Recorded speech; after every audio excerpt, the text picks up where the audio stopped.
What up, people? What's good? Salute. Yes, sir. Yo, what's good, everybody? Salute to the tribe. We're hip hop and comics and hip hop. We're a niche channel. We're a niche channel reserved for the best.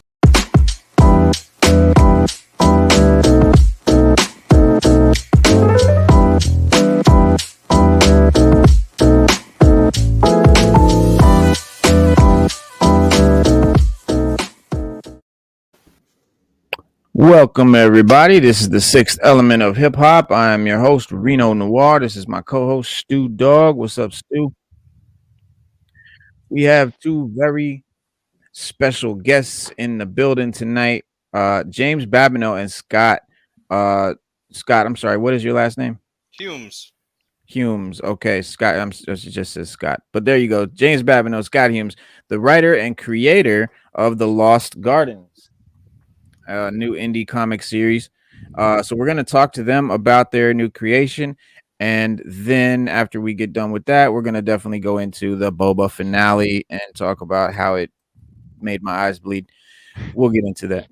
But first, we want to talk to these gentlemen about this amazing project, guys. This is indie hip hop and comics. We do this on Wednesday. We talk about indie hip hop, indie comics, and whatever Disney Plus show happens to be going on at the time. Right now is Book of Boba Fett. So you guys created this book, Lost Gardens. It is up to issue 7 now, and just show you these. Look at the. Let me show off this art, guys. This is really cool. These look great, and the front of the comic and the back of the comic are amazingly illustrated. Some of these are gorgeous. I mean, this is and these are printed on a nice glossy paper. Here's issue 7, the most recent issue, and I love the art on this one. This one is great. So this is the first issue, but these are all glossy. Really well, really printed nicely. It's a great project, great product. So what? Well, first, guys, what made you want to write a comic book?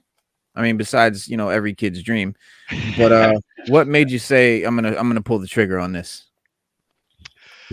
It was a very good friend of mine, Andrew, who works for Rabbit Hole Studios, and he sent me a message.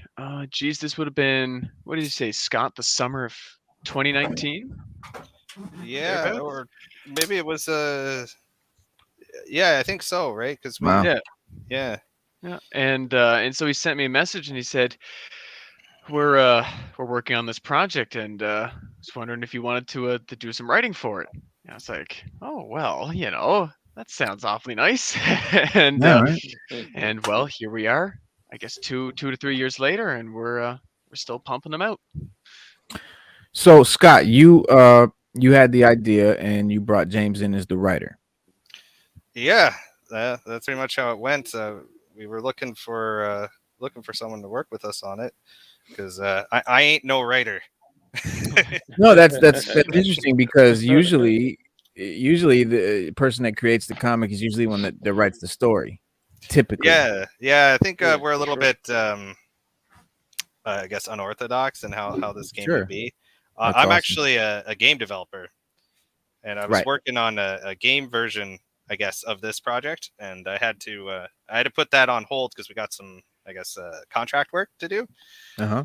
So while we were doing that, I didn't want to give up on the idea of the project, Right. and I thought a comic series would be a really fun way to kind of grow the lore and the story until I can get back to working on the game. So that's Right. kind of how it came to be. Interesting. Yeah, no, I know like a lot of our favorite franchises in the 80s did the same sort of thing due to like He-Man, G.I. Joe. They had the comic to sort of go with it and help push the lore and have the backstory for their toys and stuff. So very good. I mean, that's a great strategy. What part of the story, Scott, had you come up with? What was your idea that you came to James and said, now expand? So I wanted to take the game takes place in like a post-apocalyptic setting, Right. and I thought it'd be a lot of fun if we explored the scenario that led to the setting of the game. So, Mhm. like, think about, I guess, it'd be good to compare it to, like, you play Fallout, right? Yep. But what if there was a comic series that took place, like, I don't know, the 2 years leading up to the events of Fallout is kind of Mhm. how I was looking at it. Right. So yeah, I was always, I guess I was inspired a lot by, like, what's it called? World War Z. Oh Mm, yeah. yeah.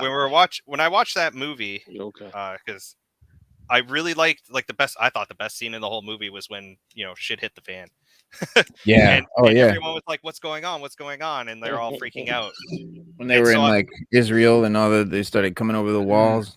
yeah, Yeah. so I thought it'd be fun to explore, like, the leading up to the Yeah. catastrophe. Right. Yeah. No. And that, Post-apocalyptic stories are always. I don't know. I love the genre. It's always been my favorite. But you always think, what happened to get it to this point? Like, what was the leading up to it? And I love to see those stories. So great idea on that. yeah, so James took that and ran with it, really. Very Yep. good. Yeah, he did. James, you ran with it. You sure did. Ooh. Made it incredible. Hopefully, I don't trip. So, James, what other than what Scott gave you, what other inspirations gave you, your ideas and things? Well, I'm as we were talking about the post-apocalyptic nature of the world. I'm a huge fan of science fiction, of comic books, of that literature and sci-fi themes, and they all kind of like it all kind of blurs together in this interesting there's hints a little bit of western, old Mhm. western style scenes, and it's I'm inspired by all the pop culture I've consumed over the years. Yeah, Like the first comic I ever read was The Walking Dead, really. which maybe as young as I was when I started reading that, probably shouldn't have, but Uh-huh. Yeah. um, but it was that was the first comic I ever read, and I've been in love with that genre, that style of story, Right. and No, you can tell. You can tell by yeah, your yeah, writing. Mhm. and when Scott and I were bouncing ideas back and forth, talking about the world that he created and that I was going to run with, and Mhm. bouncing ideas back and forth, and not telling the story he was telling, but I was going to be the one to tell the story of how it got there, of how it gets to that point. Right. That was like, wow. Uh, it was very interesting to me, and so that's why I 100% jumped on board. Yeah. Yeah. It was I got to say, man, you were lucky that he called you cuz you guys really created something awesome together. Uh Stu, did you have a question? Any questions? Yeah, sure. Yeah, sure. All right. Plenty. Shoot. I Plenty. want to go back and forth. Yeah, yeah. Uh, Tell us about the Ethion Corporation. I don't know if I'm pronouncing it. Ethion. Is it Ethion? Evian, Etheon, yeah. yeah. Yeah, Ethion Corp. Tell us about the Ethion Corporation and what they represent. Because in Marvel, Spider-Man 2099, you have Alchemy, Hmm. and then you have Argus on the DC. So tell us about the Ethion Corporation in your unit. Yeah, so Etheon, when we came up with the idea for Etheon, it was, I mean, if you look at a lot of dystopian movies and literature, especially set in the future, typically it always ends up like governments become these, technocratic corporations, or corporations end up taking over the world. Mhm. And so we continued with that vein of, well, what what's a classic sci-fi villain? An evil corporation. Right. And Johnny Mnemonic Right. type. Yeah. yeah, and Etheon. What was the trying to remember the inspiration to it? It was just it's got a catchy, friendly feel. It sounds clean.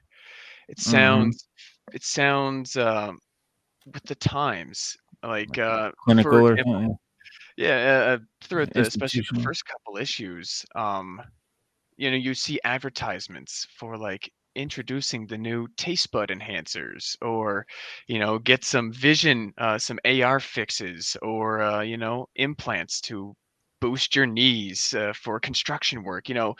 Ethion it's completely in the fabric of this particular society. Apple unhinged. Yeah. Right. Yeah. Right. Yeah. Absolutely. Right. In episode, sorry, in issue 7, you got this creature from the Black Lagoon Yeah. type Yeah. guy. It's a grog. Grog, yes. Now, how did monsters come into this world?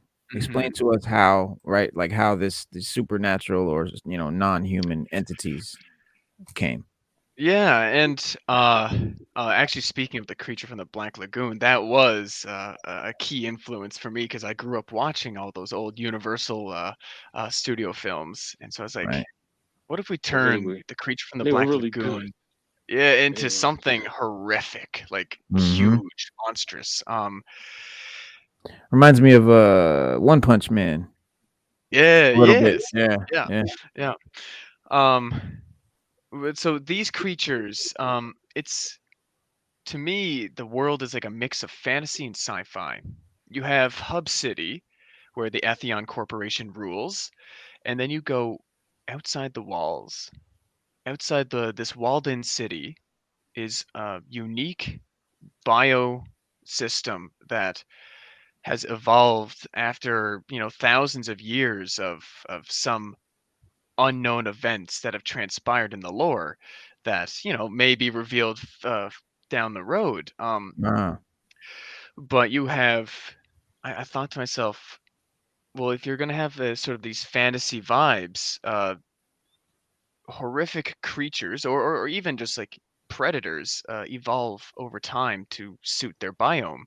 right. And with the core biome being this sort of bogland, the swampland, I thought to myself, what's a predator? An apex predator that could dominate a food chain, and it's Right. this monstrous hulking creature Yeah. that could tear anything into pieces. Yeah. Nice. Nice. Nice. So for the people that just came in, we are talking to James and Scott, the writer and creators of The Lost Gardens, a new indie comic book, and the publisher, Rabid Studios, is Scott. That's your company. Yeah, that's our jam. So we're talking to them about this comic, and if you came here to see about the Boba Fett finale, we definitely are going to chop that up as soon as we're done talking with them about this great project. So hang around. We're gonna get to it. Um, now, Scott, tell me about Rabbit Studios. Did you create this publishing company for this comic? No, it started off as a game studio. Right. Yeah, so yeah, I made it. We worked on a number of projects doing the game development thing for a while. I made a bunch of, I think, 3 or 4 mobile games, and then I started working on the Lost Gardens as a PC game. Mm-hmm.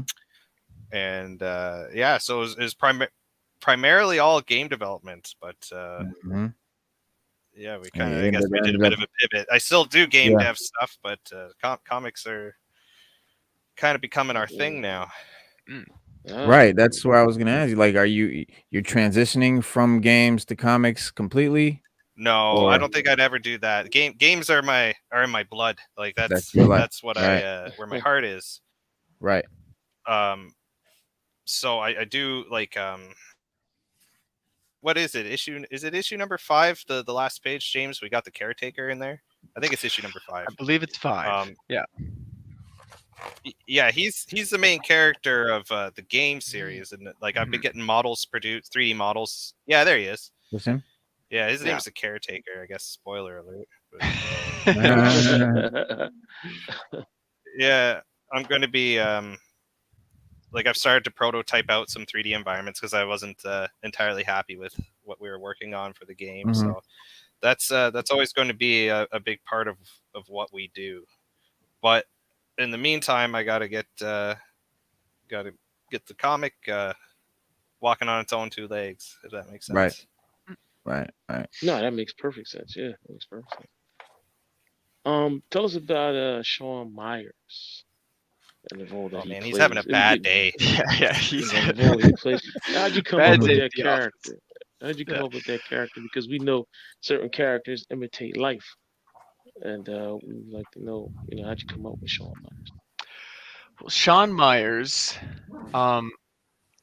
when you first meet him, issue 1, he is just he's this meager guy just working in the wheels of bureaucracy. Like, Okay. he's a nobody, and he's going to become a somebody, and not by choice either. His whole adventure is just one big happenstance, one big accident, and as things become clearer and clearer, he is the perfect vessel for something immensely evil, something that, if undisturbed, could change the entire landscape of the world. As you even just through the first 7 issues, he's a very insecure individual. He wants to he he wants to find something real. And that's the underlying message for Sean. He wants something real because he experiences his augmented reality to deteriorate, and he sees what the world really is. It's not the glamour that Ethion paints. It's really this crumbling infrastructure. In fact, there's one scene where they hide a homeless man with augmented reality as a bush. They're hiding the truth of the world, and the truth is that it's a crumbling world at best, and that's what he wants. He just wants something real, and by Jove, he gets it. Yeah. So, Scott, Okay. I'll ask you first. Who's your favorite? Well, are you a Marvel guy or DC guy? I think everybody's either one of the two.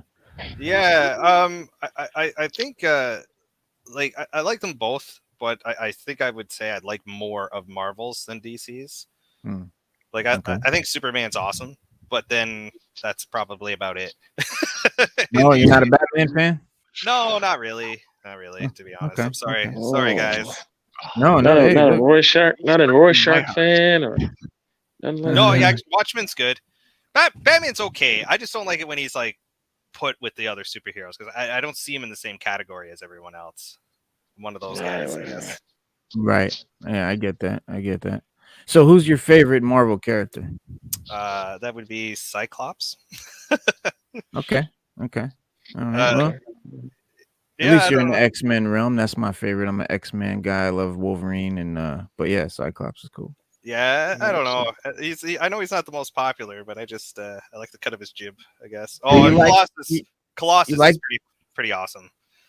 Well, and it says, because the reason we ask is we feel like it always says something about people who their favorite characters are. Like we've got another co-host who he's all about Superman.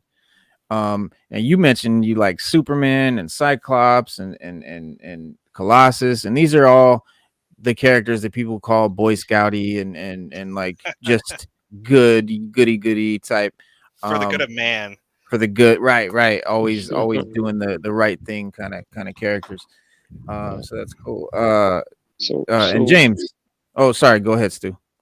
Yeah. So based on that, tell us. I mean, I'm not cutting you up, but tell us more about the implant. Like because it seems like it's kind of like your world is kind of like Blade Runner meets what is it I'm looking for? Like, I don't know, like it's Pokepop. Like it's like we just put the joy parts on. I mean, are they that extreme with the implants, or is it just everybody get like a subtle, like a pair of eyes or something like that, or a hand, or just something to help enhance, make things better for themselves? just explain the implant, because I don't, I don't know who's read the comic. I mean, but from what we read, just try to explain that to us. I like it. Yeah. I think it's dope. I think it's a dope idea.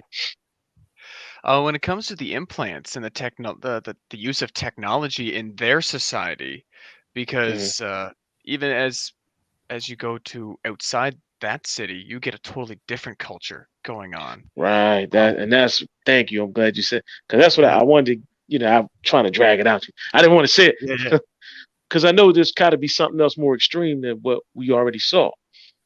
Oh Mm. yeah, yeah. And there's we've got some interesting, um, almost horrific things coming up, But when uh, when you're looking at Hub City, the Mhm. use of technology is um, it's obscene. It's like if you look Mhm. at there's a woman you see who's the secretary to his boss.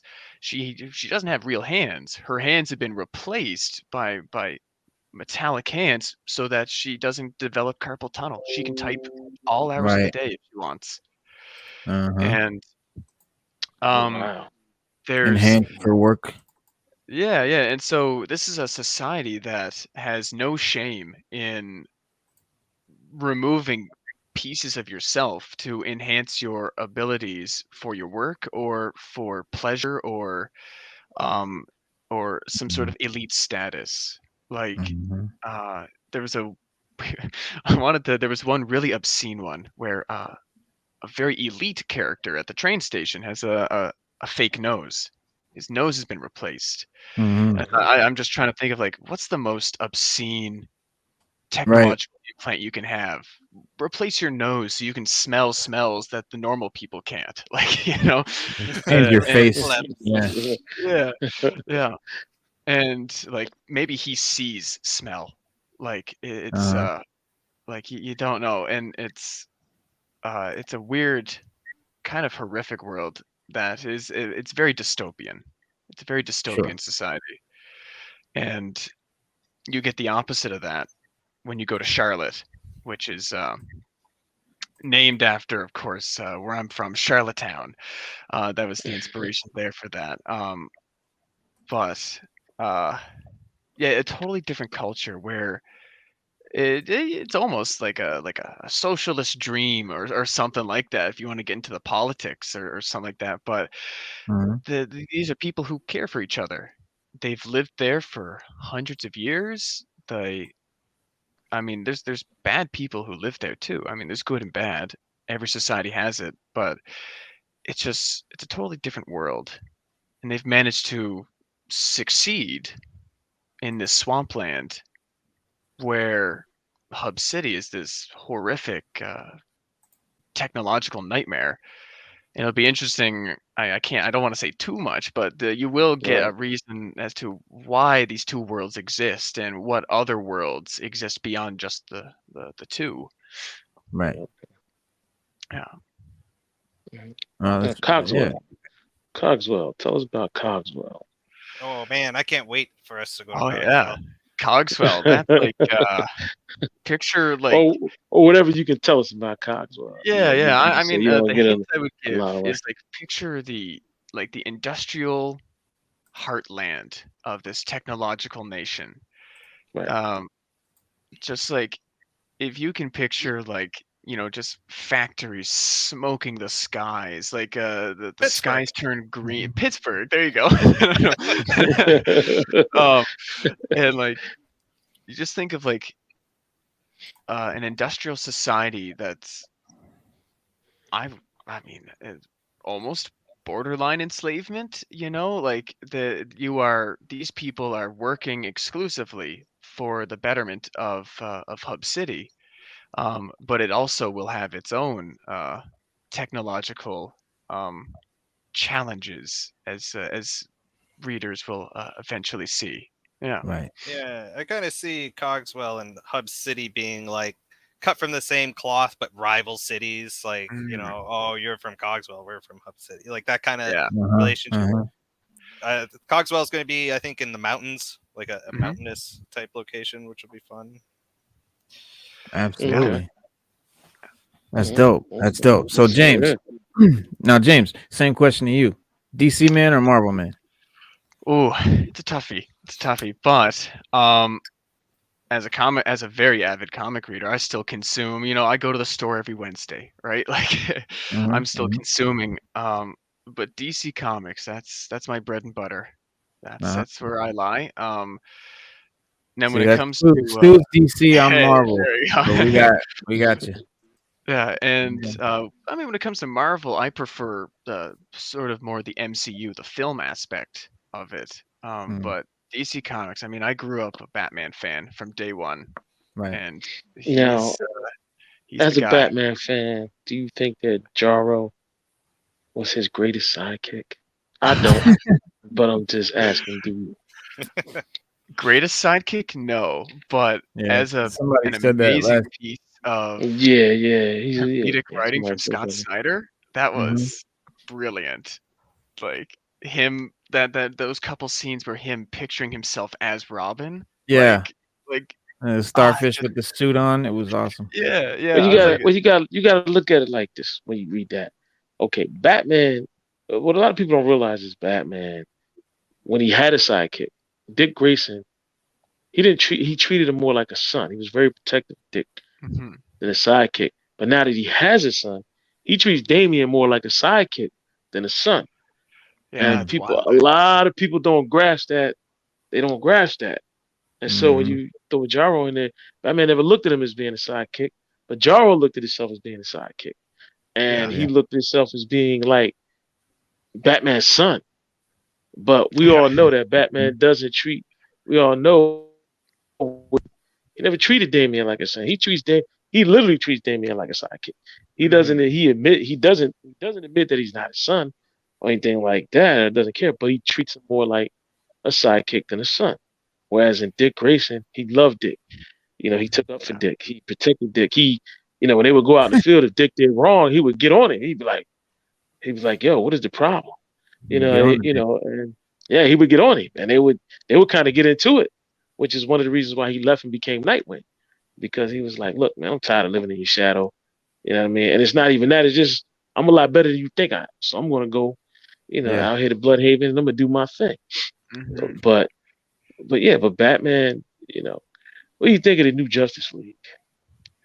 The Bendis run. Yes.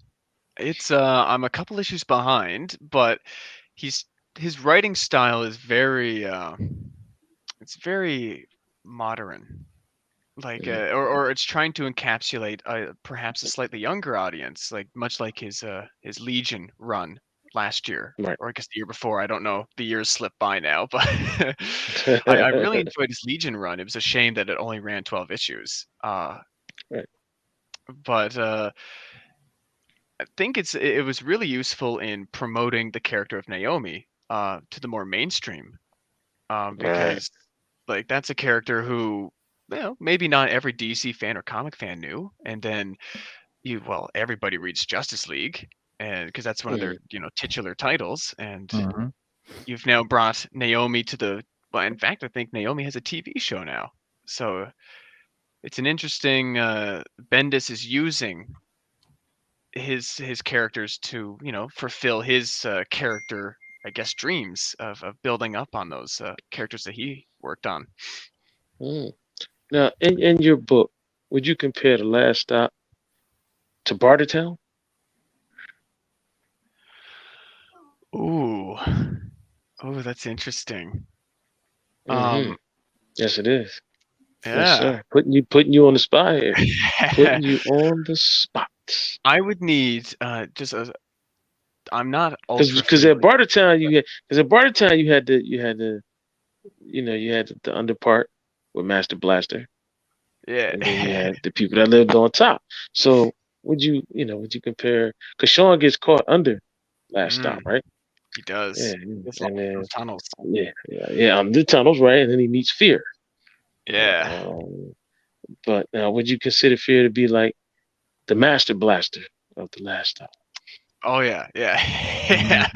Like he's I mean, if we're calling equivalents, fear is like the equivalent to your dark side or to your Thanos. Like if there's the big bad, this is him. He's the big one. He's the one to look out for. Yeah. Okay. So we could say last stop is kind of like Bartertown. Yeah. And and I look forward to revisiting that place because the of the ones I've written, number 2 is one of my personal favorites of the psychological aspect of being lost in the tunnels, and you're seeing bouncing back and forth between dreams and reality. What is real? Like, you don't know. Because you don't. Sean, like, he's having a bad day. A real bad day. Yeah, Sean, actually, I'm pretty mean to Sean. I must apologize to him at some point. Yeah. Give the guy a break. Yeah. I mean, I think issue 3 or 4, he had a relatively nice day, but he gets a rough go of it. Yeah, we like to see it. I mean, everybody likes to see the drama. Yeah. So, is Batman your favorite DC character? Yeah, Batman. He's the guy. He's my numero uno. That's your guy. Yeah, now, I grew up watching the animated series, and after Walking Dead, Batman was the first DC comic I ever picked up. It was the Death of the Family, Death of the Family run with Scott Snyder. It was the one where he kills Robin. Yeah, and the whole leather straps and the face falling off, like, it was so gruesome. I was like, whoa, this is wild. Yeah, for sure. Yeah, that's dope. Yeah, see, we I mean, I guess Batman in '89, the Tim Burton movie, that's what really hooked me. I was 10 years old in 1989, so that was it. How old are you, if you don't mind? I'm 24. Yeah. And so you weren't watching the animated series when it was airing. No, and same with the Burton films as well. I was my dad is a huge comic nerd and music connoisseur, so he instilled all of that onto me. Yeah. As we try to do. We try to pass it on to our sons. Yeah, we do. We really do. We do. Scott, you haven't had much to talk about. Yeah. So where do you guys see the Lost Gardens in the future, 5 years from now? Do you guys see developing into I mean, would you like to do a show, animated, like live action? What are you guys looking for? Video game? Well, yeah, definitely. We know the video game. Yeah.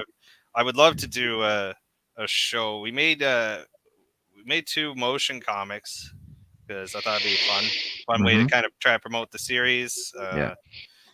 And I really enjoyed what that process was like. Like, I thought it was a lot of fun making those.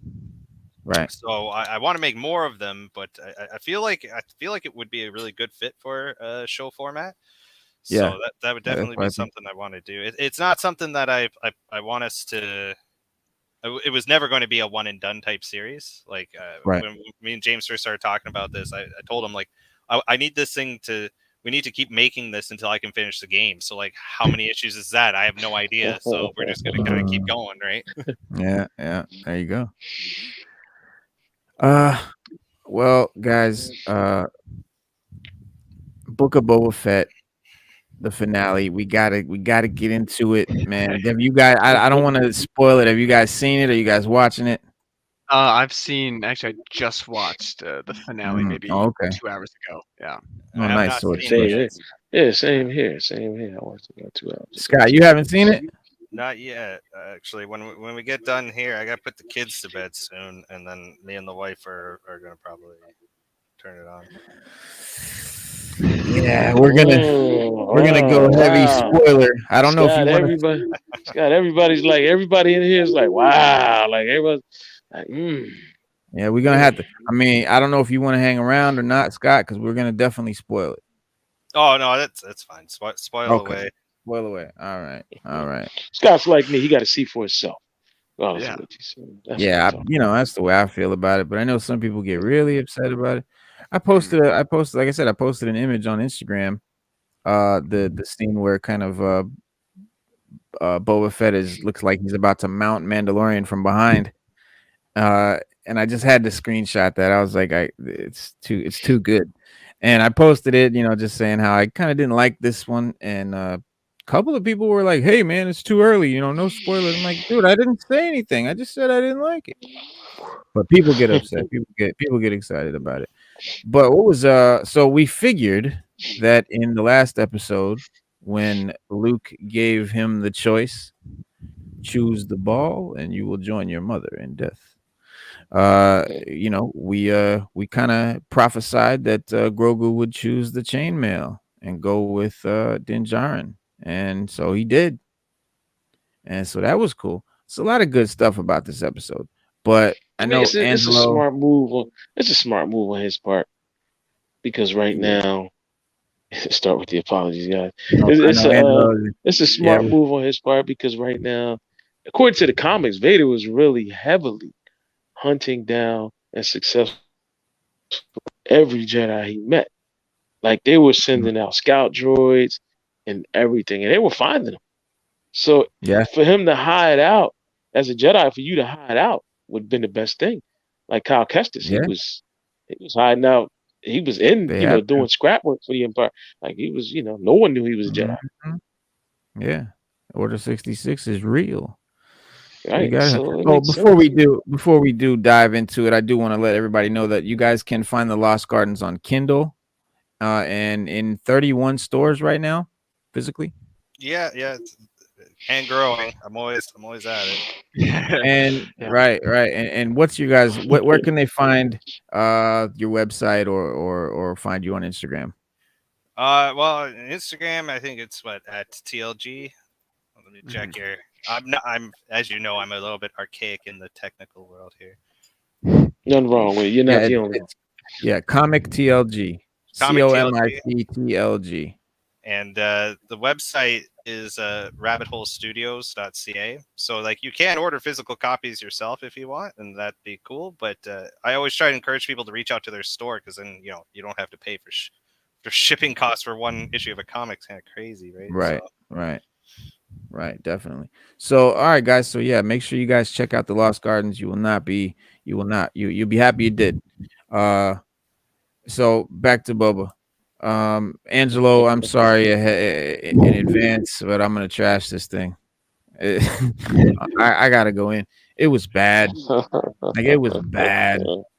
It was so bad, and maybe it was so bad to me because I had such high hopes. Because the previous 2 episodes were great, like some of the best Star Wars ever. Like you said earlier, James, in backstage, those episodes were some of the best Star Wars of all time. Like Rogue One status, like really great Star Wars that outside of the original trilogies, just really good. I mean, would have been right at home on The Mandalorian season 3. Which I had a suspicion they snuck in there some early episodes of season 3 because they knew everybody was hating on Boba so far, but I guess that wasn't the case. But like I said, they were so good that I was expecting this episode to just follow suit and be I mean, we had Cad Bane. I mean, it was supposed to be so good. But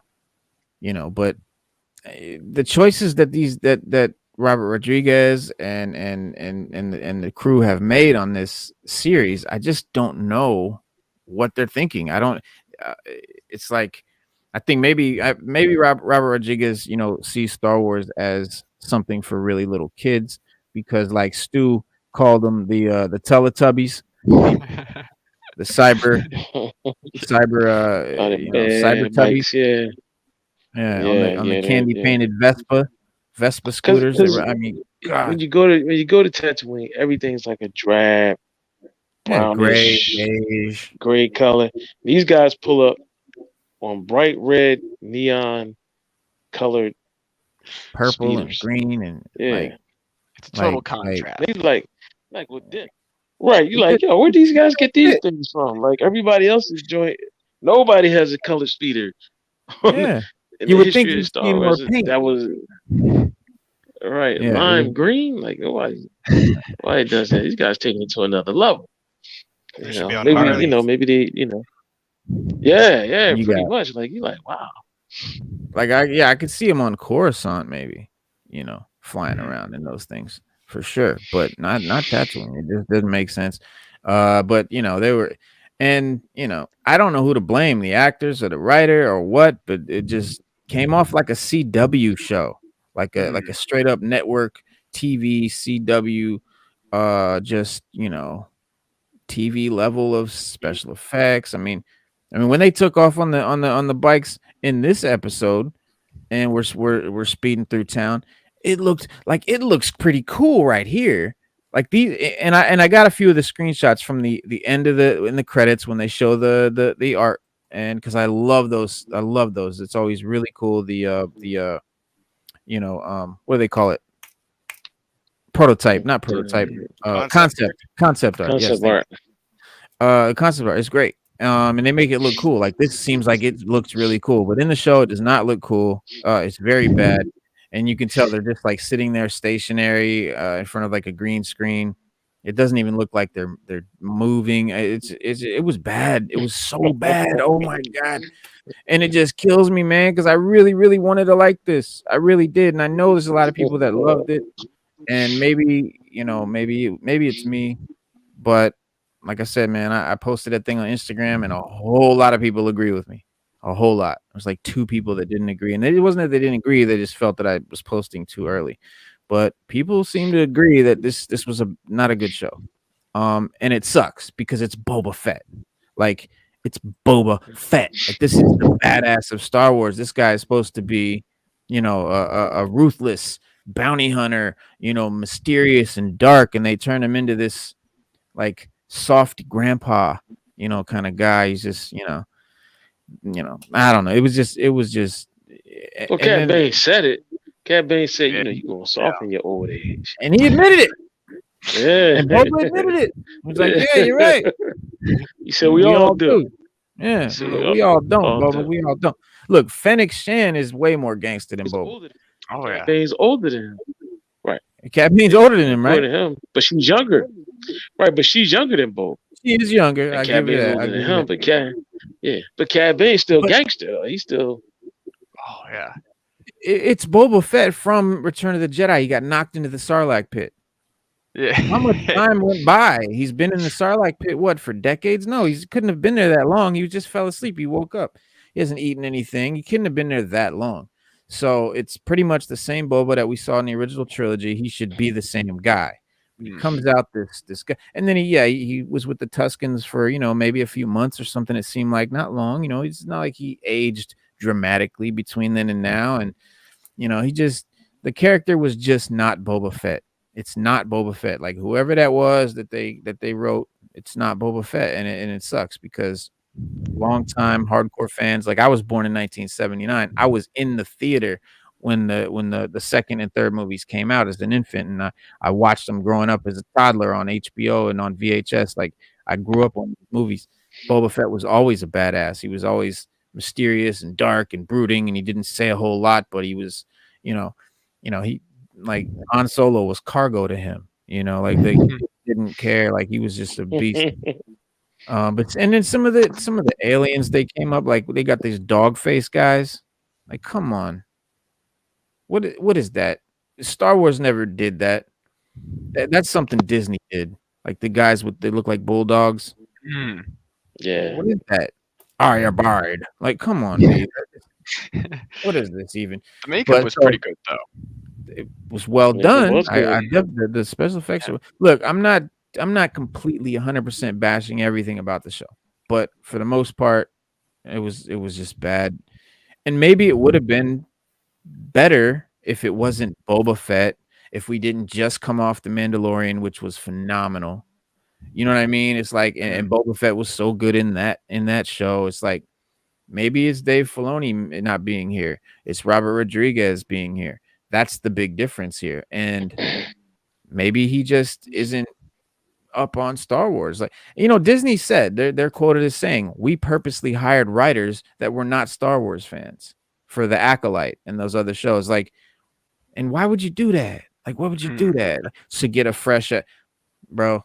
Come on, that was a dumb move. Because people, if you're not a fan of the franchise, you're not going to know about the lore. You're not going to know what's right and wrong to do. You're not going to know what someone would say in that universe. You know what I mean? That's true. You know, yeah. And but Cobb Vanth in this episode, right? The Marshal from Mandalorian, he's in it, and he's like, he's gonna join the fray with, you know, with his town people, and help out, you know, them, and Boba agrees to his terms, which to eliminate spice from the planet, right? That's their thing. But Fennec, right? Fennec, like any good gangster should, she sees the upside to spice running and suggests they take over the trade, you know, which, you know, they could keep it safe and make them rich. You know, this is what any gangster would do. And, you know, of course, Boba's like, you know, he's not with it. And then you got the Cyber Tubby. She walks in and suggests that they hold up in the ruins, to which Boba wisely says, no, we're not going to hold up in the ruins. There's much more protection in the palace.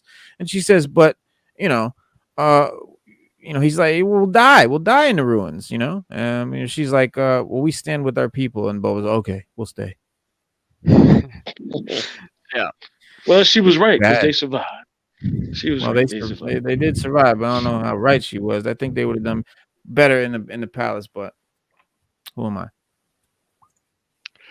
Yeah, Boba Fett seems like the watered down, as you said, you know, the watered down bounty hunter we knew. Right. Now I don't know if I read this correctly, but I think, wasn't there the gap of time with him and the Tuskens is 5 years, I heard? I'm not sure if that's correct or not. We were trying to figure that out. Yeah, but I haven't heard. Yeah, I didn't hear that. I was like, I kept asking how long they've been, you know. Because you know, you got to put it together. Like, he came out the Sarlacc pit, then the Jawas stole his armor, then the Marshal got the armor, then we saw Mando and the Marshal, and not a lot of time was really going by between all of that. And then we see Boba gets his armor back, and so 5 years didn't seem like 5 years worth of stuff going on, but I was thinking more maybe a year at the most, because we didn't seem to like go through any seasons. They didn't show any time like that going by. Right? Yeah. You know, he was tied up on the thing 1 minute, the next minute, you know, they did a couple things, they trained him a little bit, but didn't seem to me like that much time went by. But even 5 years isn't gonna. 5 years with the Tuskens, that's not gonna make him soft. That's gonna make him even more hard. Like, right? Yeah, Tuskens are beast, bro. The Tuskens don't give a fuck. Yeah. Yeah. He was just different after he came back from the Tuskens. Like, he was just different. Like, he wasn't, like, he kept saying, I'm tired of working for, you know, I'm tired of working for people that don't give a damn about me. Like, it's time for me to sit on a throne now, and I'm tired of being expendable. Like, you know, if I complete my job, great, and if I don't, next bounty hunter up. Yeah, he was just tired of being a bounty hunter. Right, and that's what he kept telling everybody. Like, remember, he told Chrysanthemum, like, yo, stop working for people who don't care about you. Right. And, you know, I understand. It makes sense. But so and then enter Cad Bane. One of my favorite Star Wars characters, period. Just and again, another one of these sort of didn't have a whole lot of lines, wasn't a big major, didn't have a whole lot of screen time as a character, was very mysterious, came in, you know, and you knew he was a badass, and that's all. You just, you know, you didn't need to know much else. So, you know, this is gonna be good, right? But it just got worse. The show just got worse as the episode went on. Enter Grogu and R2D2. They fly in, and this is gonna be good, right? The mechanic lady comes out. She thinks it's the cops, and then she sees it's Grogu. She flips out. R2D2's like, we gotta find Mando, and she's like, well, I don't care if you're in a rush. I'm gonna feed the baby, and takes, refuses to call him by his name. Says his name's stupid. She's like, well, I'm not gonna call you that. What a fucked up name, And she's like, I don't care what kind of rush you're in, and then But then we pop back, right? Fennec is there. She's going over the plans with Boba and Mando, as a gangster that she would be. And then the Cyber Tubbies roll in, and they look so stupid as they do. The worst speeder effects I've ever seen. A New Hope speeder effects were better, and this is 78. It was like 1978. Like the effects were just bad, and again, I don't know if it's the effects or the acting or what, but they were just kind of sitting stationary as the screen went by. Let's see. Cad Bane was killed by Boba Fett, who is soft. Well, we're gonna get to that, Angelo. We're gonna get to that. Yeah, he sure was. Cad Bane again. Yeah, and they have their sort of standoff. I mean, dude, that concept art looks wicked, dude. That is so cool. I would love to, like me and Stu talked about, like sort of get these things printed out, maybe make posters out of them because they're dope. Oh, yeah. Like that is really dope. Yeah, and so great. I just know it'd be great. Yeah, it's gonna be a good show. I can tell already, right? I knew it. It's gonna be great. Cad Bane's here. Like at this point, I'm not hating the show really yet, but I don't know. It's like once. They come in, Boba and Cad Bane, they know each other, obviously, which is made clear, which is cool. They stuck to the source material because Cad and Boba do know each other, and that's dope. Right. And Cad tells Boba, right? Cad Bane, he said he even knew his father. He said, I even knew your dad. Yeah. Yeah. I mean, they knew each other. They did stuff, and you can see it in the Clone Wars, I think, Django and stuff. Yeah. And Cad tells Boba that he killed Cobb, right? And the standoff, begins. Cad says, let the spice flow and we'll fall back. And Boba's like, no. He wants to talk to the Pike leader, to which Cad informs him that they're the ones that, killed the Tuskens. And Boba wants to kill him then, right then. He's like, I want to kill him right now. And Fennec's like, you shouldn't do it, Boba. Like, fall back. He's like, I can take him. He can't. You can't take him. You can't take him, Boba. Just relax. But there'll be no Fennec prevails. There'll be no negotiations. Cad calls Boba soft, and Boba doesn't deny it. He's like, you're soft. Boba's like, yeah, we all get soft. Right. And then that Twi'lek, he comes out and he's tries to provide some poorly written comic relief. It's real cool. Now the show gets really bad. Now it gets really bad. The Cyber Tubbies roll up. They're getting attacked by the townsfolk. Black Chrysanthemum gets attacked by a group of lizard guys, whom he wastes most of. The Gamorreans sort of walk off a cliff for some reason. I don't know why they did that. Like, why'd they just walk off the cliff like that? Like, they couldn't go left or right. Yeah. Oh. What are you gonna do? You gotta stab me. I'm sorry. I'm saying you're gonna have to push me off, dog. All right. They just sort of, but Fennec counsels that they take out the command of the Senate, right? Or the syndicate. And so she takes off. She goes off to take out the head of the syndicate, which was good thinking. And she's gone. She's out of the fray. So and then Black Chrysanthemum, he's getting overpowered by 3 of the lizard guys, which would never have happened. Like 3 of them dudes are not going to take down this Wookiee, right? And it's not just any Wookiee, right? It's Chrysanthemum. The Cyber Tubbies, right? They're pinned down, and Fennec pops out, and she saves the Cyber Tubbies single-handed. The Pikes arrive. Trying to go over this by like scene by scene. The Pikes arrive. They realize that the other gang sided with the Pikes wisely, says Mando, right? And then Boba assumes that Mando is going to take off, but Mando's like, no, my creed won't allow it, And then Boba calls his creed bantha fodder.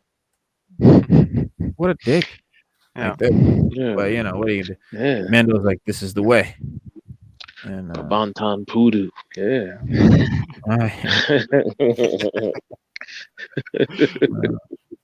Twi'lek offers an alternative. Boba sends him out with a tablet of his words, which turn out not to be what the Twi'lek thought they'd be. And he kind of gets then that Boba and Mando come in their jetpacks. Right? They fly in. This is gonna be great. This is gonna be dope. It's the corniest shootout I've ever seen. Mando's doing unnecessary spins and blasts, and Boba shoots, sort of feminine from his knee gun and shit. It was just bad, dude. I don't know.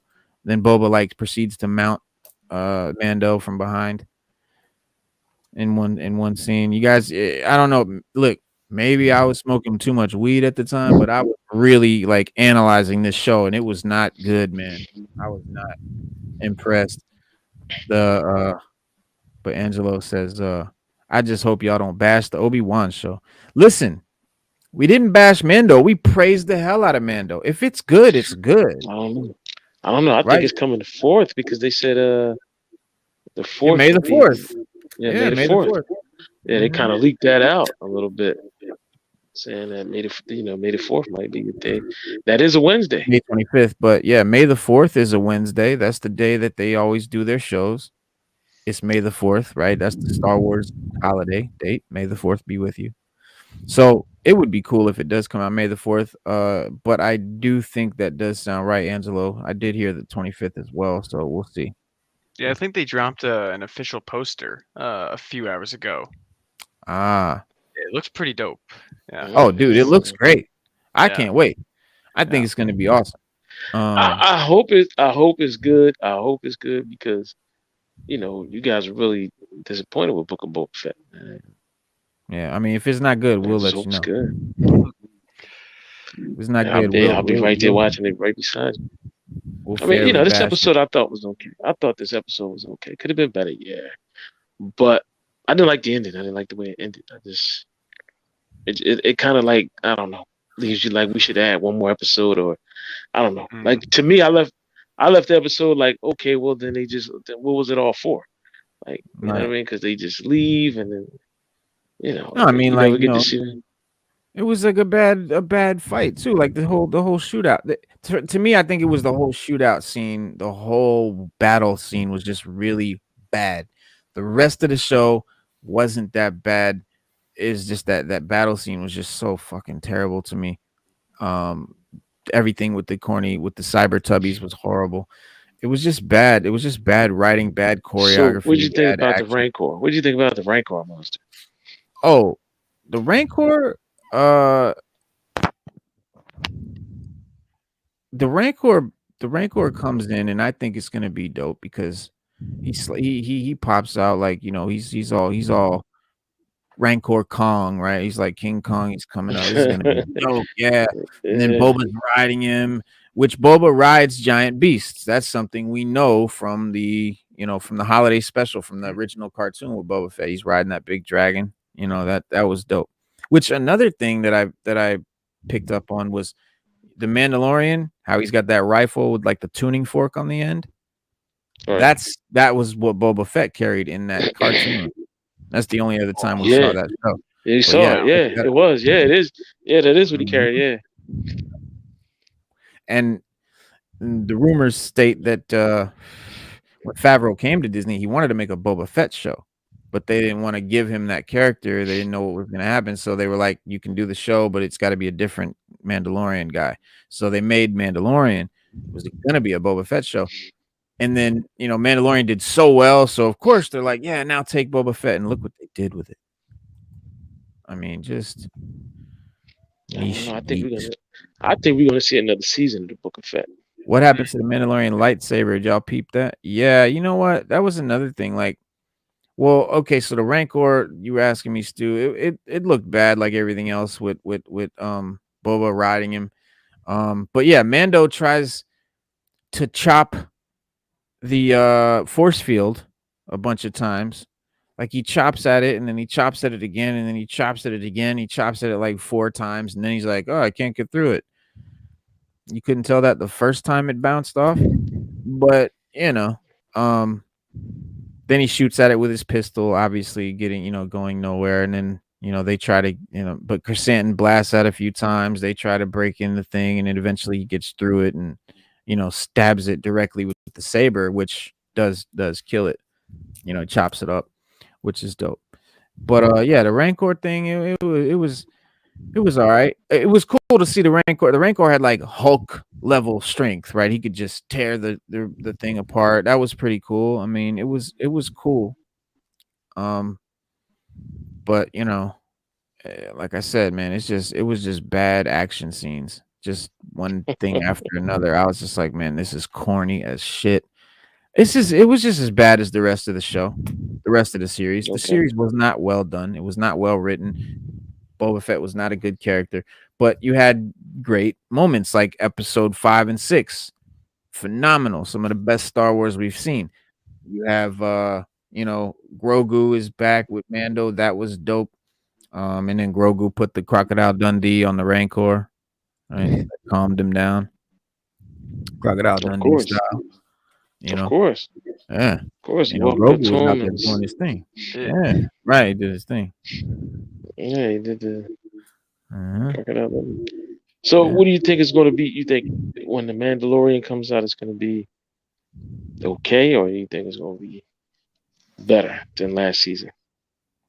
I have nothing but faith in the Mandalorian show because Filoni's there, George Lucas is there, Robert Rodriguez is not there.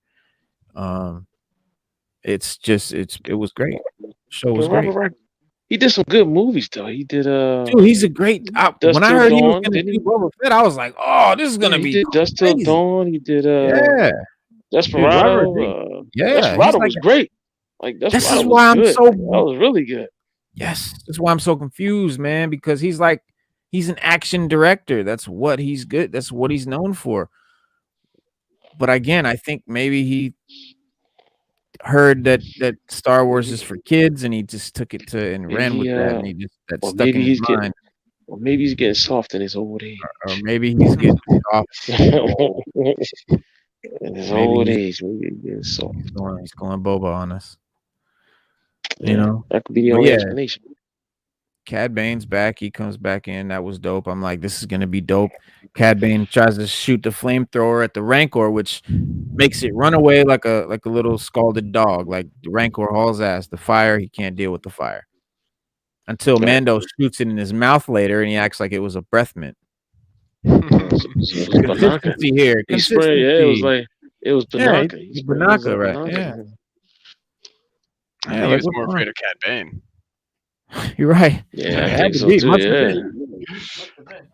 Speaking of Cad Bane, this Cad Bane was just a boss. The way he sat there, just bringing Corey Burton back to voice him. Like I know, I was gonna get yeah. I loved everything about the Cad Bane scenes. Yeah, and even his death was a fitting death for a cruel and one of the most deadly bounty hunters in the galaxy. This man went toe to toe with Jedi. And see, survived. that's a good point. Yeah. But then how did Boba just whoop his ass? And I honestly with a stick, like he's done. Boba's done, man. And then somehow he just trips him and hops up, and he's got the best of him with a stick. Like you said, man, this man has gone through all kinds of warriors. Like I don't know. It was just unrealistic. It was a fitting death to have Boba kill him, like for Boba Fett to kill Cad Bane. Great, but they did it so poorly. In my opinion, they did it terribly. It's sad to see him go, And and I don't know if he's really dead. I mean, he got stabbed with like a 4-inch spike.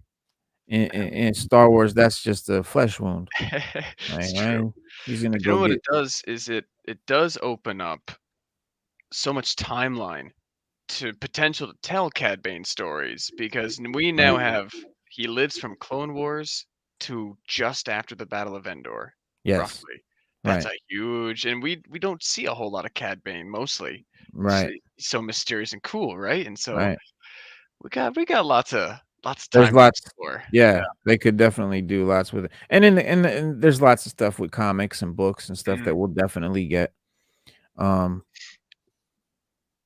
There's Chrysanthemum getting mauled. Here's Rancor Kong. The Rancor. Those are the T2 style droids. Grogu and Mando. There's Fennec and Boba, which I don't know what scene this was. That's Boba from back in the day. I don't know why they put this in the credits. maybe unused. Yeah, That was when they went to get his. That was when they went to get his ship. this is back. Yeah, this was wow. before he had his armor on. That was before they found his armor Yeah, again. That's when they went to get his ship when he killed the Mhm. speeder bike guys. I thought that was the best scene in the whole series. The way he just flew down on them and just Yeah. gave them all work and just flew off. I mean, they didn't even Yeah. hear him coming. He just flew right in. He just glided right in. They didn't even hear him Yeah. coming. I said, "Oh man, This is Yeah, one of the I think corniest scenes. This Yeah. lady, she rolls in having no idea there's this battle raging. She can't hear this. Like, come on, bro. She comes, she's like, hey, what's going on? He's like, get the fuck. She's like, why? What's going on? Has no idea that there's explosions and fucking people screaming and guns. It was not cool. And then they ride. Look, and they look just this corny. Popping up. And there's a Rancor tearing up the robot there. I mean, Boba on a Rancor. There was so much potential. This is why I'm so kind of hard on the show, because it's so much potential. It should have been so great. Like, here's the Rancor tearing up the town that they fucking are trying to protect, crashing buildings down, and there's that scene right there. This is another great image I would love to posterize. There it is. that would be great." Yeah. That would be I mean, great. yeah, the potential, man. That's why, to be honest, like I'm not hating on this show. I love Star Wars. Is my favorite, one of my favorite franchises of all time. Boba's one of my favorite characters. Mando was great. I think Obi-Wan's gonna be great, but I think I'm just so upset with it because it should have been so good. They had everything. It was Boba Fett. Like they had it all. This should have been phenomenal. It should have been phenomenal in every way. A lot of people were complaining about Cad Bane, about how his head was they said his head was kind of short or whatever. But you saw when his head came off, right? Like well, here, look at that head. Yeah. Oh yeah. So in the show at the end, when the where was it? At what scene? At some point, his hat gets knocked off, right? And yeah, when he gets I think when he dies, isn't it? Yeah, when he dies. Yeah, when he dies, yeah. And yeah, and you see that his head is short, like normal size, like cut right up, like forehead's shorter than mine. I got a huge forehead. But what I say to those people is, what character from the Clone Wars looks the way they do in live action? Yoda looked crazy different. Anakin looked super different. Ahsoka looked super different. Because the Clone Wars were like a stylized, like a stylized artwork. And so for Cad Bane to look a little different in live action, I think he should have. That's good. It made sense. A lot of people complained about the blue being too light. But every time you see him in the Clone Wars, it's inside, usually dark at night, whatever. He's out in the desert, no clouds, desert sun in his face. So he should have been a little bit lighter. It was just the right amount of lighter because of the lighting in the area. So like I praised the Bane stuff. Cad Bane was phenomenal. I loved everything about the Cad Bane stuff in this show. There was a lot of great stuff, but there, like I said, so many missed opportunities. I mean, we had Danny Trejo come in as the Rancor. Like so many plot lines, so many things they just didn't explore that they could have explored. Danny Trejo was just he's just like there. Like he came and spoke real softly and talked about the Rancor and that's it. I mean, I was like, man, like I was like, dang, I thought we was gonna get a little more of him, but I guess not, real. Man. I guess I was wrong. I guess I was wrong. Man. So what are you gonna do? It's you never know with a season 2 potential. Yeah. I think. Oh, please don't tell me they're gonna do a season 2. I think they will, and I think I do too. I do too. A dynamic between a rivalry dynamic between Fennec Shand and Boba potentially, because they have very differing views, even just on spice alone. They do, and if they do a season 2, like 7 episodes is really short. They couldn't really explore a lot. And yeah, 1 season, but like I'm not alone here. Most people did not like this show. Like it got very bad reviews. It's not well liked. No. Most of all the YouTube reviews I see on it, people don't like it. On Instagram, people don't like it. At least the people that I'm talking to or the people that I see. This is not people just didn't like it. Some people liked it, of course, and that's cool. Like I have no problem if you liked it.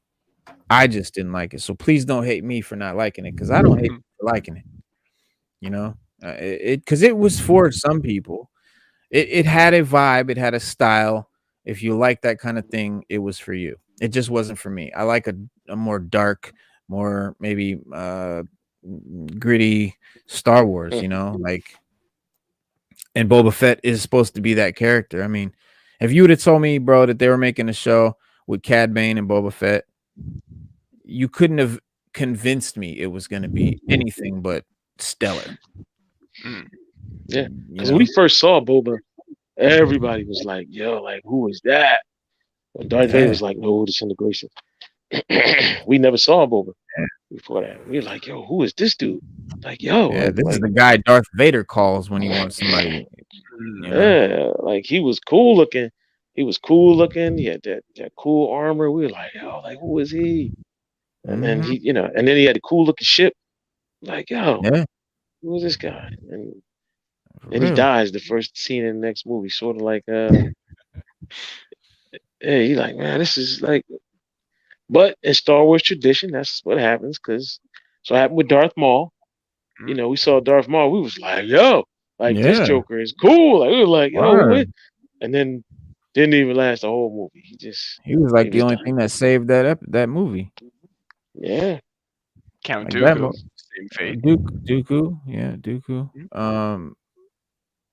Who else? Well, I mean, yeah, I mean they killed Mace Windu, but see, a lot of these guys really didn't die. Mace Windu is confirmed to not have died. Darth Maul obviously did not die. Well, just much later in the timeline.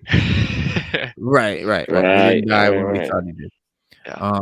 Right, and Boba didn't die when we thought he did. So maybe Cad Bane didn't die when we think he did. Fingers crossed. He might not. Yeah, he might not have. He might have got up and walked out of there. But like you said, James, it doesn't really matter because there's a lot of time to explore. And Star Wars has no problem doing prequels and sidequels and whatever. And side stories. They'll explore every minute of Darth Vader's poops if they can expand that timeline, you know? Yeah, I mean, he's got like 3 series in the comics. Yeah. Or more. And they're all pretty good too. They're all pretty good. Yeah. I have a lot of them. Yeah, he's got Vader Down. He's got Vader's Castle. He's got the 2 series just called Darth Vader. That's 4. And then of course he's all over the other ones. But Scott. Yeah. We have not heard from you on Boba Fett. Oh, I know you didn't see this episode, but what do you think about the show so far? Not including the Mandalorian episodes, because we know those were great. Yeah, I thought it was like okay. That'd be like sending my review of it. Like, I didn't think it was bad. I didn't think it was great. I was really thrown off by the Mandalorian episodes because I was like, well, isn't this a Boba Fett show? Like, right. We got the Mandalorian, right? Right. So I thought it was like those episodes were good and great, but it was just threw me off. I think I agree with you guys. So like, I would have preferred a more grim, dark approach to Boba Fett's character. Like, I just don't really like, and even like me and the wife watched the first episode, and he's walking around. Okay, I'm in charge of everything now. I was just like, oh, what? How? Like, he's got no one with him. Like, how does someone just like, okay, I'm taking over Jabba now. Yeah. And I've got no contacts. I don't even know who's who in this city. Like, it makes sense. It's just not how things really work. Like, you gotta, someone with power doesn't just disappear without someone taking over. And Boba Fett was kind of like a no one from a desert at this point in the story, right? So it just makes sense. Well, that's a So good point. I mean, that's what I thought this show was going to be. I thought it was going to be them showing us how he became the, how yeah, sure, you killed Bib Fortuna, but like you yeah, said, context, there's his family, the crew, like, come on, there had to be more to it. yeah, there's Instead more of just, families involved. It's just be like someone would be able to like kind of off Boba Fett pretty quick after that, or like, and I get that like people weren't listening. I don't know. It was okay. It was just I think I would have taken a different approach with it, with like what you're saying with the grim darkness. Like I think that would have been a lot more beneficial to the series. yeah. A Yeah, little it bit was more, just yeah. poor writing. I don't know. John Favreau's apparently, was involved. I don't know how he did The Mandalorian and then did this. I don't know. I don't think they developed Boba Fett's character very well. No. Like, You know, like even like for me, like with Star Wars, like I've always really liked Boba Fett too. And thinking back, I'm like, when we're going into this show, I thought it was going to be a lot more like well, again, I'm more of a gamer, right? So I was thinking it was going to be a lot more like Shadow of the Empire. I don't know if you guys played that game. That was that was an old 64 title, and love that game. It was a lot more grim dark, a lot more grim dark, and I was like thinking, like I remember there's a level where they're on like a trash planet, and it's just grungy and dirty, and that's what I thought they were going to do with it. But now it's like, oh no, it was the level where he fought Boba Fett in his ship. Yeah, and IG-88's in that, and speaking of games, somebody commented on my post. They said PS2 Star Wars Bounty Hunter with Jango Fett was better than this show. That's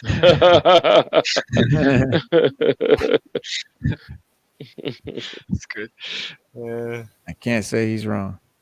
No, so it's kind of, I think, a big missed opportunity. But like, I didn't hate the show. I enjoyed it. It just, I don't know. I think like the Star Wars prequels, Mandalorian, or not the prequels, Rogue One and the Han Solo movie, and the new Star Wars movies, they didn't really jam with me too well. I haven't even seen the last one. I just was just like, Palpatine's like my favorite character ever, and I was like, I just rather not see what they do there. Well, I will tell you, if you're a Palpatine fan, I would at least watch the Palpatine scenes because they killed it. Like that movie was not. The movies weren't great. Like what Rian Johnson did just kind of ruined it, and J.J. Abrams spent the third one trying to match it and mix it and fix it and make it make sense. And he just, what could he do? But the scenes with Palpatine where I was like yelling in the theater when he rose the ships up out of the desert. I was like, yo, because it was like Yoda lifting the X-Wing out of the swamp. But this wasn't no X-Wing and it wasn't no water. Like he was lifting giant battle cruisers, like a fleet, like hundreds of them up from under the ground. It was stunning. And they had this really dope like burgundy robe. It was like, and he looked gnarled and because he was like fried and destroyed from Darth Vader throwing him down the thing. And so dude, it looked great. Like it was great. And then, seeing he like harnessed all this power and he had all these Sith like acolytes in the temple, dude. It was like, cause I'm a big fan of like the old Republic stuff, the Sith, Empire, all of that stuff. That's my favorite part about Star Wars. So like seeing a Sith army, like it was great. Like if you like Palpatine, check out those scenes at least. I will. Gotta recommend. I was so worried that they were just gonna wreck the character, so I didn't even. Nah, didn't even bother. Think what they did with Palpatine was the only saving grace of that movie. And Snoke ended up just being like some clone that he made, and you see there's like a tank with like Snoke's in it, like off. It was all messed up. Yeah. So it was cool. Like they did, Abrams did. They did what they could with what after what Rian Johnson ruined. But those movies were all about Karen Kennedy doing her matriarch, kill the patriarch kind of thing. It was like super woke woman time. turn Luke into a hermit drinking walrus titty milk. And just Yeah, it's just really, I don't know. It just didn't. I didn't feel like I was watching Star Wars at all. When I no, was in right? this movie. No, I couldn't agree more. But Because we thought we were gonna get like Shadows of the Empire, yeah, things like that. Because a lot of people have been asking for that for years. Be turned into a movie, and everybody always wondered what happened to Dash Rendar. Like, yo, Right? what happened to Yeah. Dash? Like, can we get Dash? But Yes. they never gave it to us, bro. They never gave it to us. So Prince Izor, we never, that would have been good to explore. All of that lore, but yeah. I mean, I don't know. there's so Because much. Kathleen Kennedy, well, you know what? This Kathleen Kennedy said none of that was canon. Right. Yeah, all the legends and comics, like all that stuff, which again is my favorite part of Star Wars.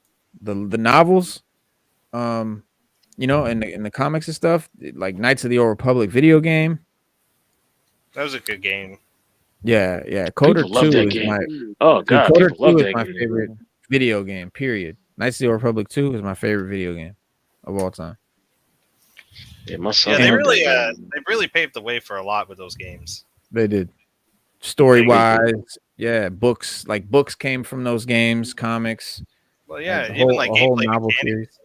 I think almost even today, if I ever pick up an MMO, like the user interface, the design of the game, the mechanics, they all look the just same. like it. Yep. Yeah. Yeah. So from that aspect, that those games definitely paved the way for a lot of great Star Wars material. And those, the legends, the novels, the stories, and all of that, like that's where these movies should be pulling their material. The sequel trilogy that we were just talking about, George Lucas wrote a script or treatments, for that, and it was supposed to be it was supposed to be Darth Maul running the crime syndicate, and the big bad was a female Sith in his screen manuscript. Apparently you can read it. It's in one of these books that they archive books or something like that. But Disney bought the rights from him with the promise that they would follow at least some of or the basis of his script or look for the movie. But obviously they completely trashed it, just completely went another way because they were afraid that they wanted to get as far away from the prequels as possible. And because they felt that the people just didn't like the prequels and all this, which just isn't true. But the prequels were good. It's just, we all complained about Jar Jar Binks and the actor who played Anakin, the first little kid. Because we grew up on the first 3 episodes, which are actually the middle 3 now. Yeah. But like my son, he grew up on 1, 2, and 3. So to him, that's like great stuff. I mean, he likes 4, 5, and 6. But 1, 2, and 3, he like that. Like I took him to the movies to see them all. Yeah, he swears by those movies. Yeah, he swears by those movies. Like, so it's just a generation, different generation. I don't think there's going to be a generation that likes these last 3 movies. I really don't. There's people out there that do, but I think that's the thing. Disney's trying to Disney they had the girls on lock with the princesses. Like they wanted to bring the boys. And so that's why they bought Marvel and Lucasfilm, because they wanted to bring boys to their franchise, their company, whatever. But then you femalize Star Wars, which was completely pointless and useless because Star Wars always had strong female characters. We talk about it all the time. Star Wars always had strong female characters, big main roles. Like it was never just like a guy fest thing. Women always had their characters, from Leia to Amidala to, there's always been. So they didn't even have to do that. But, they kind of backfire. They like contradicted everything that they were supposed to be doing with those properties. But it would have been great to see what George Lucas was going to do with them. And I wish they had followed what he was going to do, his plans, because it just sounds a whole lot better than what they gave us. Like, I don't even know what that was. The first one, The Force Awakens, was basically a clone of the first one. Yeah. George should have just Well, he did it. did. I mean, He should have did it. I mean, he should have made the movies that he wanted, then sold it, then left. then sold it. Yeah, he should have finished the Skywalker saga. Yeah, he should have done. We all wish he would have done 3 more movies and then left, then sold it, because then we could have been like, cool, whatever y'all do. But George, Like, but but George was getting like, George was getting soft in his old age. right. Going Boba. Going Boba. That's gonna be the ultimate takeaway of this series. They're all getting old. They're getting soft in their old age. Right. Yes. Yes. It's my new go-to line now. Yeah. Getting You know. Yeah, man. You know, somebody gets a small instead of getting a big slice of cake. Yeah. Get a small cup of coffee instead of the big one. You get soft in your old age. Getting soft in your old age. Yeah, that's how it's going down from now. It's my claim to fame now. But yeah, I think Obi-Wan is gonna be great. I don't plan to bash it. Nah, like we I said, never plan to bash it, man. We just go. We go with the flow. Like, if we like it, we like it. And, we really wasn't. The first episode was good. The second episode was very slow. I'm quite sure everybody here can agree with that. Third episode was even slower. We were like, the second episode, we got a synchronized dance number with the Tuskens and Boba. Like, what are they doing? Like, what the fuck is this? Like, what am I watching? That's how they get down. Like, they don't have TV. They don't have TV, Reno. Neither do the people that wrote the show, I guess. You know, then it got better, and then we got the ending. So, I mean, it's got to be good all the way through. Like Mandalorian. Like, if you like, I took your advice. I went and binge watched that first season of Mandalorian. It's so much better when you can watch them all back to back. Like, I was watching one a week. But then I sat down and I just watched them all one day, and I was like, that was like really good. Like, watching them like that. Yeah, because if you watch them a week apart, it's not the same when you binge them. So yeah, if you have not watched the Mandalorian back to back, do that. If you only saw it when it aired, go back and watch it together. It's a whole new experience.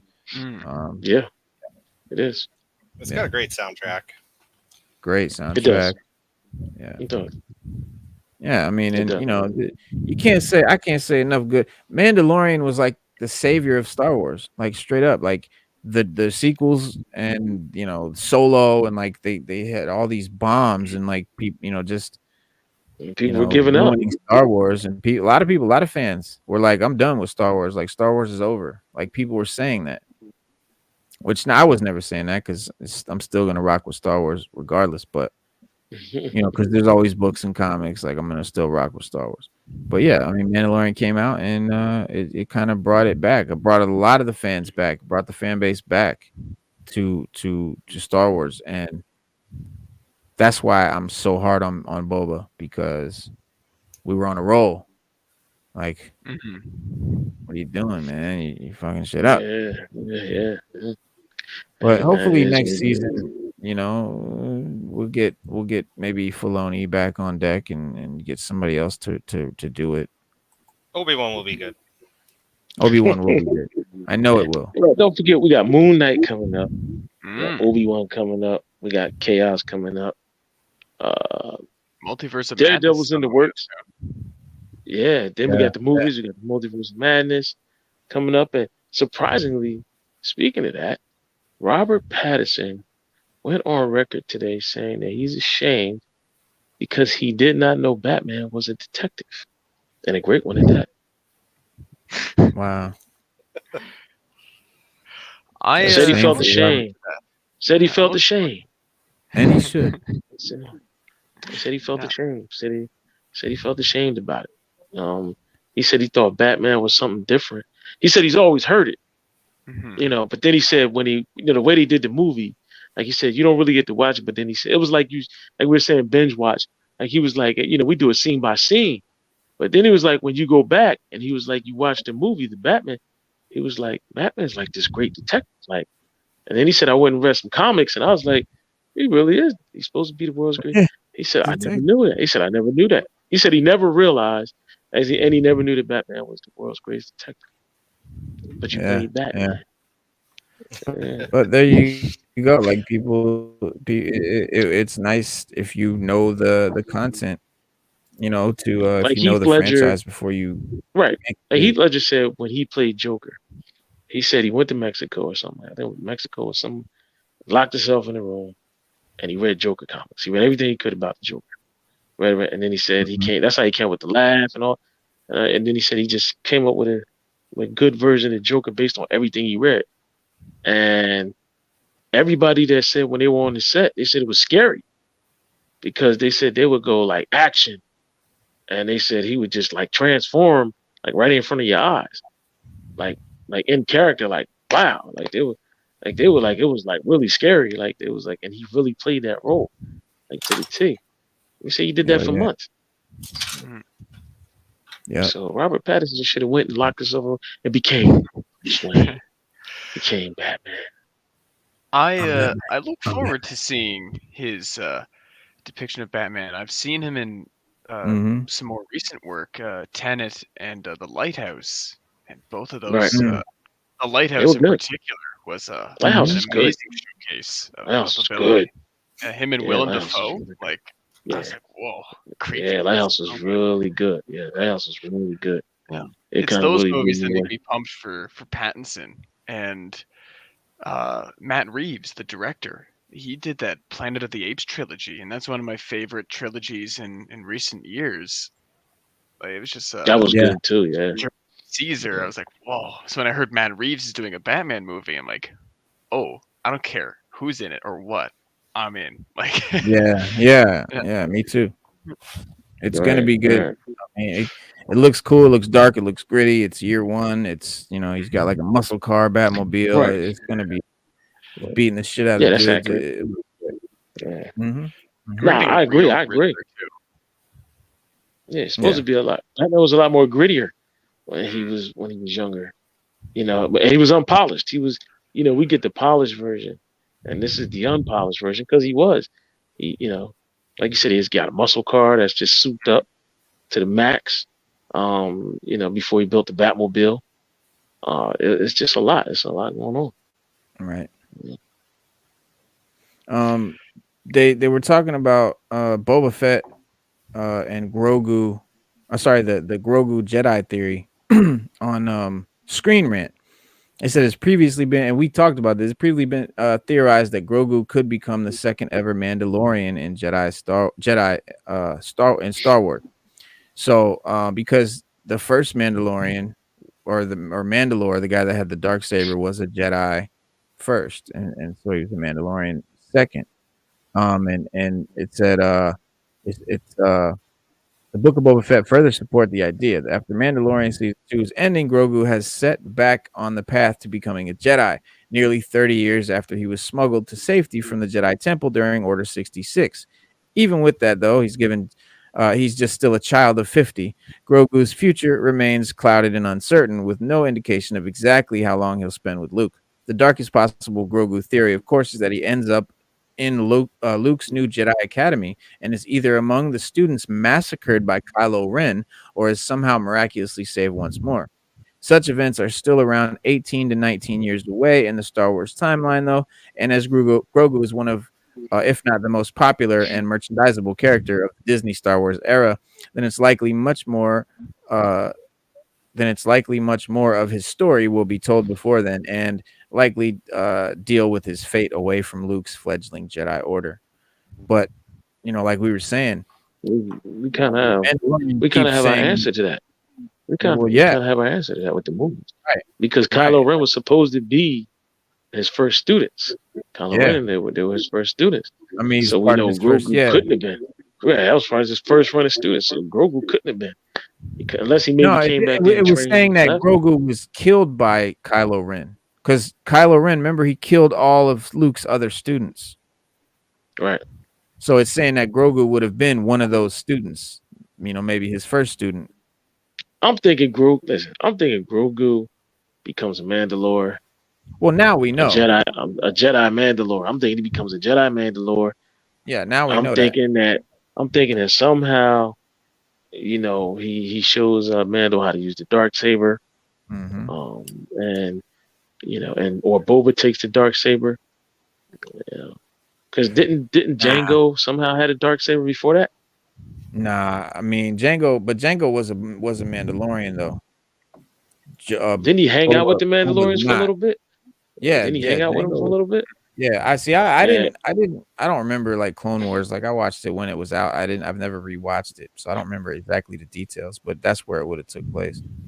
But yeah, Right. I know Django. They said is a Mandalorian, honorary or whatever. But Boba's not.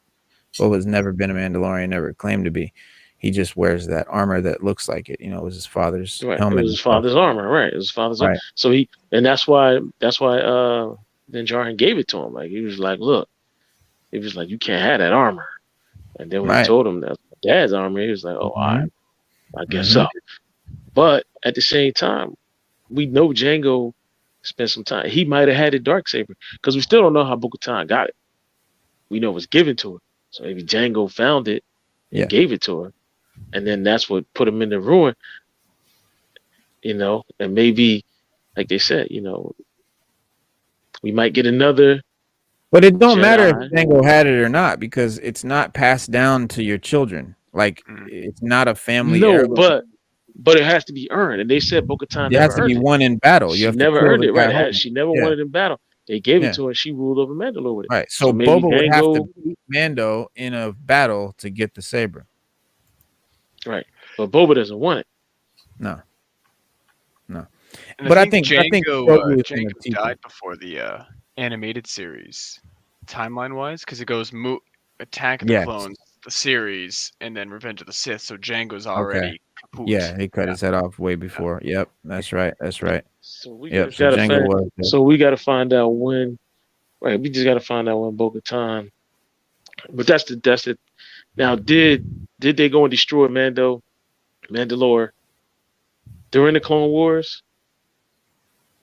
Episode 1. No, the Night of the Thousand Tears I think takes place during, because you can see like all those Imperial bombers descending upon the. Yeah, it's after the Empire is. Yeah. Yep. And and it was cool. It maybe around. Right, so that might support my theory. Django it's around like Rogue One time, like because you had Django finds the dark saber. He gives it to Bo-Katan instead of her winning it. And with his time that he spent with them, he goes off to do Django's dead in the prequels. This takes place more towards the original. No, I know that, but remember, we don't know how. We know Bo-Katan, it was given to her.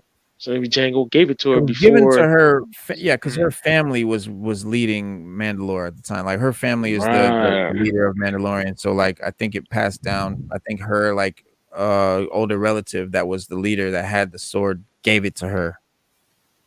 Yeah, because in the series pre-Vizsla, early in the series had the Darksaber, and I can't remember where it went after him. Because I know Duchess Satine, which is Bo-Katan's sister, she gets killed essentially by Maul when he takes over Mandalore and does that whole plot to get old Obi-Wan there for revenge. Sends Ahsoka instead, but amazing fight scene. But yeah. But like we were saying, like they keep saying, like Mando keeps referring to telling us that Grogu's with his people. He said it like 4 times in this, that Grogu's people are the Jedi, but the armorer refers to Grogu as a foundling, as a Mandalorian baby. So technically his people might be maybe he's a Mandalorian, he's not a Jedi, and I think that's he chose the armor over the sword. He went with Mando, and so he's. I think, obviously we see he's going to be a Mandalorian, and he's probably, like you said, Stu, going to help him learn how to wield the dark saber and be the head of Mandalores, the Mandalorians. Because since his introduction, then Star Wars has made clear Grogu has deep ties to the Jedi, but has also shown him forge strong bonds with the Mandalorians.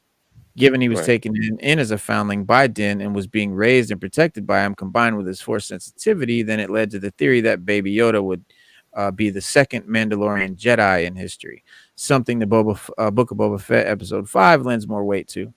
For starters, it directly mentions the first Mandalorian Jedi, Tar Vizsla, the creator of the Darksaber that Din himself now wields. The history lesson is significant for Din's own journey with the black-bladed saber, but it could also be a seed planted for the future, pointing at Grogu's own destiny, reminding viewers that there is precedent for a Mandalorian Jedi. The Book of Boba Fett later adds fuel to the theory of Grogu being second Mandalorian Jedi thanks to Din's own actions in Episode 5, which include him having the Armorer make a gift for Grogu, which at the time they wrote this, they didn't know what it was, saying it was probably some armor of some kind. And then he stated his intention to pay a visit to his little friend, meaning Din Baby Yoda. But the Mandalorian, to the Armorer, he says that he's going to have to go to Mandalore. So they set off, we know that he's going to have to make a pilgrimage to Mandalore at some point. So I think that's what we'll see in like season 3. We'll see him go to Mandalore because he's got to go back in those mines and find that the waters of Lake Minnetonka to bring his Mandalorian. Bring his Mandalore back. Yeah, because he removed his helmet, right? So now he's on a Mandalore. Gotta purify itself, right? You gotta purify itself. Right. It's gonna be fun. Right. It's gonna be so fun. Like, Yes. Yeah, I think Grogu has such an interesting potential. Yoda lived about 900 years old. Grogu could see the next 900 years of future Star Wars history. Right. He might not be the main character, but I'm sure as they tell future stories, we'll see Grogu at different stages in his life, maybe becoming the next Mandalore Tar Vizsla. And Right. like it's that's cool. exciting. That is exciting. Yeah. That's very cool. And because he could train the next Order of Jedi. Yeah. Like yeah, you never know. You never know where he's gonna go. But and like you said, because like R2D2 and C3PO, especially R2, they're kind of the keepers of the whole saga. They're in everything. They're the one constant in all of it, right?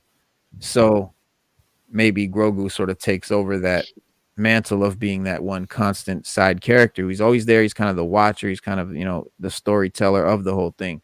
Because like all this information had to been taken out of R2's memory, because he's been there for the whole thing since the prequels and before. But yeah, like we don't know what's gonna happen to Grogu. Is he gonna grow old? Is he gonna get killed? I hope he grows old. I hope he does. Maybe we'll learn more about Yoda. I don't know. If they kill Grogu, they're gonna listen. Somebody gonna die. Somebody gonna die in real life, right? Yeah, it would be the dumbest thing Disney ever did. It would be a. Listen, George Lucas already got death threats when he, remade Star Wars in his own image. Yeah. I mean, like he was talking about how he was getting letters and people was like, "Oh, you're the worst." Like they were like, they wanted to fire rockets at his house. Yeah. You kill Grogu in today's day and age, somebody might actually fire a rocket at Disney Studios. Like, the Disney castle's on fire now. Right. Yeah, I mean, they be blowing their own shit up because it's like that's the biggest merchandising like thing since Mickey Mouse. Like it's iconic. You see that, you see them ears, you already know what time it is. Hey guys, I'm sorry to do this, but I'm gonna have to cut out here. Oh, no problem, man. I really appreciate you having me on though, and I had a great time. And yeah, man, thank you for coming on, and we love the Lost Guardian. Yeah, we'll have come you back back. on. Man, come back. I'm sure. I'd love to be back. I'm sure I can strong arm James. There's no We'd appreciate that. Appreciate that. He's the pretty one. All right. Well, thanks a lot. Thanks again, guys, and hopefully we'll be back soon. And we'll talk later. All right, brother. All right, brother. Bye. Talk soon. Bye. All right. And then there were 3. Wu-Tang. Yeah, I mean Grogu loves Wu-Tang. We all know it. But you see that image, that symbol, that silhouette, it's Grogu. That's something that I don't think they'll ever kill him. But it does beg the question of like, where is he in all of this? Where has he been in the stuff that comes after that we've already seen? Like, where was he? So that'll be interesting to learn. But yeah, I'm excited, man. I'm all for these shows, bro. I love them. I love Star Wars. I love Mandalorian, and I think Obi-Wan is going to be great. I'm really terrified about the Acolyte, because the Acolyte is supposed to be about a Sith acolyte, but Really? yeah, but it's going to be written by apparently people who are not Star Wars fans. And it's definitely going to be a Kathleen Kennedy project. It's about a female character, which could be great. I would love to see a great show about a female lead if it made sense for it to be a female lead. If it's not just pushing that agenda, for diversity that ends up backfiring every time they do it. But I'm because the Sith stories, the Sith lore, all of that stuff is, like I said, that's my favorite part of Star Wars. So I'm really worried that they're gonna botch it, because it's almost inevitable. I mean, you look at the teams that put together that write the High Republic stuff. They're kids. They're not Star Wars fans. They don't know anything about it. They don't want to know anything about it. They want to make up their own stuff. And we get stuff like this. What are you gonna do?